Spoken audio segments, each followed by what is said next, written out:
Trump വിരൽഞ്ഞൊടിച്ചാൽ കൂടെ നിൽക്കുമെന്ന് കരുതിയ യൂറോപ്പും നേറ്റോ സഖ്യകക്ഷികളും ട്രംപിനെ കൈവിട്ടിരിക്കുകയാണ്. ഇത് നമ്മൾ അറിഞ്ഞു. ഞങ്ങൾക്ക് നിങ്ങളുടെ യുദ്ധത്തിൽ പങ്കുചേരാൻ താല്പര്യമില്ല എന്ന് യൂറോപ്പ് മുഖത്ത് നോക്കി പറയുമ്പോൾ ട്രംപ് പ്രകോപിതനാണ്. എന്തുകൊണ്ടാണ് യൂറോപ്പ് ട്രംപിനെ ഭയപ്പെടുന്നത്? എന്തുകൊണ്ടാണ് നേറ്റോ ഈ യുദ്ധത്തിൽ നിന്ന് മാറി നിൽക്കുന്നത്? നമുക്ക് ഡീറ്റെയിൽഡ് ആയിട്ടൊന്ന് നോക്കാം. ട്രംപിന്റെ കൂടെ നിൽക്കാൻ യൂറോപ്പ് വിസമ്മതിച്ചത് എങ്ങനെയാണ് എന്ന് ആദ്യം നോക്കാം. ട്രംപ് ഭരണകൂടം ഔദ്യോഗികമായി തന്നെ യൂറോപ്യൻ രാജ്യങ്ങളോട് ഹോർമുസ് കടലിടുക്കിലേക്ക് യുദ്ധക്കപ്പലുകൾ അയക്കാൻ ആവശ്യപ്പെട്ടിരുന്നു. ഒരു ഇന്റർനാഷണൽ കോവാലിഷൻ രൂപീകരിച്ച് ഇറാനെ ഒതുക്കണമെന്നായിരുന്നു ട്രംപിന്റെ പ്ലാൻ. എന്നാൽ ജർമ്മനിയും ഫ്രാൻസും ഇതിനോട് വളരെ പരുക്കൻ ഭാഷയിലാണ് പ്രതികരിച്ചത്. ഡയറക്റ്റ് ആയിട്ട് നോ എന്നാണ് അവർ പറഞ്ഞത്. ജർമ്മൻ വിദേശകാര്യമന്ത്രി പറഞ്ഞത്, അമേരിക്ക തുടങ്ങിവെച്ച ആ പ്രകോപനപരമായ യുദ്ധത്തിന്റെ ഉത്തരവാദിത്തം ഏറ്റെടുക്കാൻ ഞങ്ങൾക്ക് കഴിയില്ല എന്നാണ്.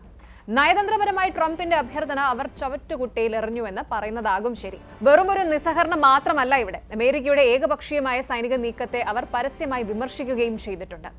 ഇനി എന്തുകൊണ്ടാണ് യൂറോപ്പ് ട്രംപിനെ കൈവിട്ടത്? ഇതിന് പ്രധാനമായും 3 കാരണങ്ങളാണുള്ളത്. ഒന്ന്, അമേരിക്കയ്ക്ക് ഇത് 7ാം കടലിനക്കരെയുള്ളൊരു യുദ്ധമാണ്. എന്നാൽ യൂറോപ്പ് പശ്ചിമേഷ്യയോട് തൊട്ടടുത്ത് കിടക്കുന്ന വൻകരയാണ്. ഇറാനിൽ യുദ്ധം കടുക്കുമ്പോൾ ഉണ്ടാകുന്ന അഭയാർത്ഥി പ്രവാഹം, ആ ഒരു റെഫ്യൂജി ക്രൈസിസും മുഴുവൻ വന്ന് കയറുന്നത് യൂറോപ്പിലേക്കായിരിക്കും. ഇത് തങ്ങളുടെ സമ്പദ് വ്യവസ്ഥയെ തകർക്കുമെന്ന് അവർക്കറിയാം. ഇനി രണ്ടാമതായിട്ട്, ഇറാനുമായി യൂറോപ്പിന് വലിയ വ്യാപാര ബന്ധമുണ്ട്. യുദ്ധം വന്നാൽ എണ്ണവില കുതിച്ചുയരും. യൂറോപ്പിലെ പണപ്പെരുപ്പം, ഇൻഫ്ലേഷൻ, അത് നിയന്ത്രിക്കാൻ കഴിയാതെ വരും. ഇനി മൂന്നാമത്തെ കാരണം എന്ന് പറയുന്നത്, ട്രംപിന്റെ വിശ്വസ്തനായ ഉദ്യോഗസ്ഥൻ ജോ കെന്റ് പറഞ്ഞതുപോലെ ഇതൊരു പ്ലാൻഡ് വാർ ആണെന്ന് യൂറോപ്പ് വിശ്വസിക്കുന്നു. ഇസ്രായേലിന്റെ താല്പര്യങ്ങൾക്ക് വേണ്ടി തങ്ങളുടെ സൈനികരെ ബലി കൊടുക്കാൻ അവർ തയ്യാറല്ല.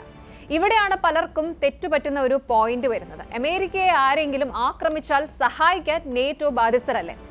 ആർട്ടിക്കിൾ 5 പ്രകാരം ഒരു അംഗരാജ്യത്തിന് നേരെ ആക്രമണം ഉണ്ടായാൽ എല്ലാവരും സഹായിക്കണം, അതായത് കലക്റ്റീവ് ഡിഫൻസ്. പക്ഷേ ഇവിടെ ഇറാൻ അമേരിക്കയെ പോയി ആക്രമിച്ചതല്ല, മറിച്ച് അമേരിക്ക ഇറാനെതിരെ ആക്രമണം തുടങ്ങുകയാണ് ചെയ്തത്.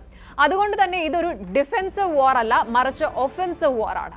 നേറ്റോ നിയമപ്രകാരം ഇത്തരം യുദ്ധങ്ങളിൽ പങ്കെടുക്കണോ വേണ്ടയോ എന്ന് ഓരോ രാജ്യത്തിനും സ്വയം തീരുമാനിക്കാം. ചുരുക്കത്തിൽ, ട്രംപിന്റെ ഈ യുദ്ധത്തിൽ നിയമപരമായി അമേരിക്കയെ സഹായിക്കാൻ നേറ്റോ രാജ്യങ്ങൾക്ക് യാതൊരു ബാധ്യതയുമില്ല. ഈ ലീഗൽ ലൂപ്പ് ഹോൾ ആണ് യൂറോപ്പ് ഇപ്പോൾ കൃത്യമായി ഉപയോഗിക്കുന്നത്. അപ്പോൾ യൂറോപ്പ് ഒന്നാകെ അമേരിക്കയെ കൈവിട്ടോ എന്നുള്ളതാണ് ചോദ്യം. പൂർണ്ണമായും ഇല്ല എന്ന് പറയേണ്ടി വരും. നേരിട്ട് യുദ്ധം ചെയ്യാൻ വരില്ല എങ്കിലും അമേരിക്കയെ സഹായിക്കാൻ ചില വഴികൾ അവർക്ക് മുന്നിലുണ്ട്. അതെന്ന് പറയുന്നത്, ഒന്ന്, ഇന്റലിജൻസ് ഷെയറിംഗ് ആണ്. ഇറാന്റെ നീക്കങ്ങളെക്കുറിച്ച് രഹസ്യാന്വേഷണ വിവരങ്ങൾ അമേരിക്കയ്ക്ക് നൽകാം. അടുത്തത് ലോജിസ്റ്റിക്കൽ സപ്പോർട്ടാണ്. യുദ്ധം ചെയ്യാൻ വന്നില്ല എങ്കിലും അമേരിക്കൻ കപ്പലുകൾക്ക് ഇന്ധനം നിറയ്ക്കാനും മറ്റുമുള്ള സൗകര്യങ്ങൾ യൂറോപ്യൻ ബേസുകളിൽ നൽകാൻ അവർ തയ്യാറായേക്കും. അടുത്തത് നോൺ കോമ്പാക്ട് പാട്രോൾസ് ആണ്. യുദ്ധക്കപ്പലുകൾക്ക് പകരം ചരക്ക് കപ്പലുകളുടെ സുരക്ഷയ്ക്കായി ചെറിയ നിരീക്ഷണ ബോട്ടുകൾ അയക്കാം. പക്ഷേ ഇറാനെ നേരിട്ട് ആക്രമിക്കാൻ ഒരു വെടിയുണ്ട പോലും തങ്ങളുടെ ഭാഗത്ത് നിന്ന് ഉണ്ടാകില്ലെന്ന് യൂറോപ്പ് കാട്ടായം പറഞ്ഞു കഴിഞ്ഞു. ഏറ്റവും പുതിയ വിവരങ്ങൾ പ്രകാരം അമേരിക്കയ്ക്കുള്ളിൽ തന്നെ വലിയ പ്രതിഷേധം നടക്കുന്നുണ്ട്. അമേരിക്കൻ കൗണ്ടർ ടെററിസം ഓഫീസർ ജോ കെന്റ് രാജിവെച്ചതോടെ ട്രംപിന്റെ യുദ്ധതന്ത്രങ്ങൾക്ക് കനത്ത തിരിച്ചടിയാണ് ലഭിച്ചിരിക്കുന്നത്. ഇതൊരു ചതിക്കുഴി എന്നാണ് ജോ കെന്റ് വൈറ്റ് ഹൗസിൽ നിന്ന് ഇറങ്ങുമ്പോൾ വിളിച്ചു പറഞ്ഞത്. അമേരിക്കയുടെ ബങ്കർ ബസ്റ്ററുകൾക്ക് മറുപടിയായി ഇറാൻ തങ്ങളുടെ ഡ്രോൺ സൈന്യത്തെ ചെങ്കടലിലേക്ക് നിയോഗിച്ചിരിക്കുകയാണ്. പിന്നെ എണ്ണവില ഇന്ന് ബാരലിന് $125 കടന്നു. ഇന്ത്യയിൽ അടക്കം ഇതിന്റെ ഒരു ആഘാതം വരും ദിവസങ്ങളിൽ നമുക്ക് കാണാനും കഴിയും. അപ്പോൾ ചിത്രം ഇപ്പോൾ വളരെ വ്യക്തമാണ്. അമേരിക്കയുടെ പക്കൽ ലോകത്തെ നടക്കുന്ന ആയുധങ്ങളുണ്ട്, പക്ഷെ അവരെ പിന്തുണയ്ക്കാൻ ലോകം തയ്യാറല്ല. വി ഡോണ്ട് നീഡ് ഹെൽപ്പ് എന്ന് ട്രംപ് ഗർജിക്കുന്നുണ്ടെങ്കിലും സഖ്യകക്ഷികളുടെ സഹായമില്ലാതെ ഇറാൻ എന്ന വലിയൊരു ശക്തിയെ നേരിടുന്നത് അമേരിക്കയെ സംബന്ധിച്ച് എളുപ്പമല്ല.